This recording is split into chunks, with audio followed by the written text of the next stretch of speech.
लासलगावी एकाच रात्री चोरट्यांचा 3 ठिकाणी धुमाकूळ.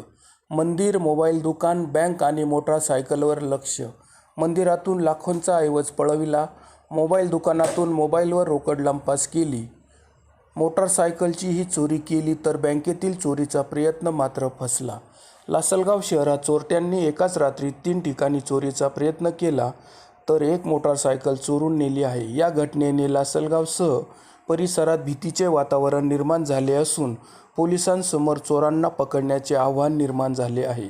लासलगावच्या सर्वे नंबर 93 मधील दिगंबर जैन मंदिराच्या बाजूची सिमेंटची खिडकी फोडून चोरट्यांनी मंदिरात प्रवेश केला.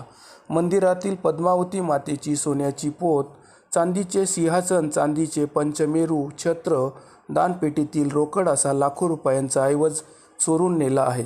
त्यानंतर चोरट्यांनी सह्याद्री चौकातील जय बाबाजी मोबाईल दुकानाचे कुलूप तोडून दुकानातील दुरुस्तीसाठीचे 16 मोबाईल व गल्ल्यातील रोकड लंपास केली आहे.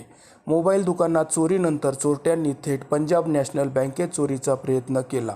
बँकेच्या स्ट्रॉंग रूमला लक्ष्य केले. बनावट चावीच्या साह्याने लॉकर उघडण्याचा प्रयत्न करण्यात आला, मात्र हा प्रयत्न अयशस्वी ठरला व त्यामुळे पुढील अनर्थ टळला.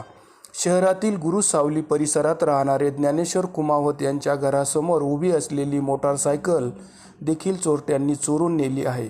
सदर घटनांची माहिती मिळताच लासलगाव पोलीस ठाण्याचे सहाय्यक पोलीस निरीक्षक दीपक पाटील, पोलीस उपनिरीक्षक किरण साळुंके, कर्मचारी गोसावी सांगळे यांनी धाव घेत CCTV फुटेज ताब्यात घेतले असून तपासाची सूत्रे फिरवली आहेत. चोरट्यांचा शोध घेत असून पुढील तपास करत आहेत.